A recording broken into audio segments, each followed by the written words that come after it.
friends, in September of 2020 I read what could be considered a normal amount of books. I only read 4 books, like someone who has good mental health or a life. Like someone who doesn't need to constantly ground themselves in fiction just to survive.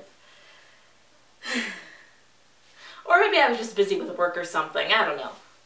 Let's start by talking about The Hobbit, or There and Back Again by j.r.r. Tolkien. This is a very popular fantasy book, so I don't really feel the need to do a plot summary here, especially since so much of contemporary fiction is built on tropes established out of Tolkien's work. I had never read any of Tolkien's books, though, until very recently, but I love a story about growth. I love a story where you get to go on a grand adventure with your friends, encounter a dragon, and then you just get to go home and live a cozy life. This is just a charming adventure story, and I had a good time reading it.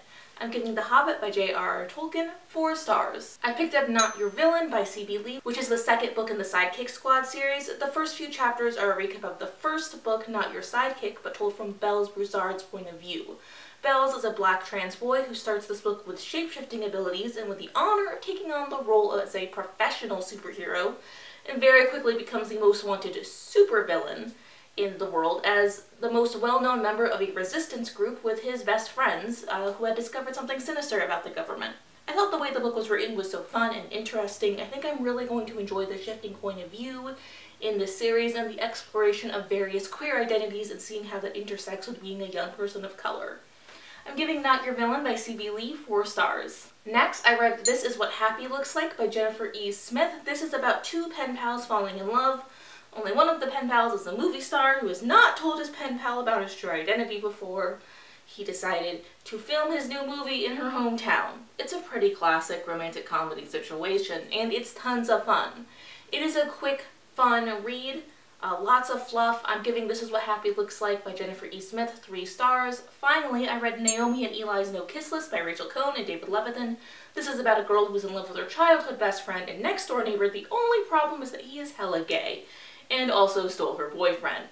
They had been keeping a list of boys neither of them could kiss in order to preserve the friendship and really the most important relationship in each other's lives, but it is getting thrown out of the window now.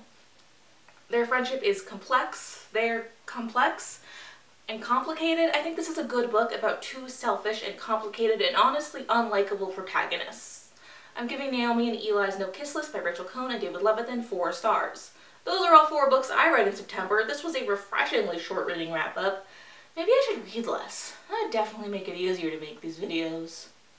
But if you want to see more from me, you can subscribe, watch another video of mine, or support me on Patreon. And hey, I love you.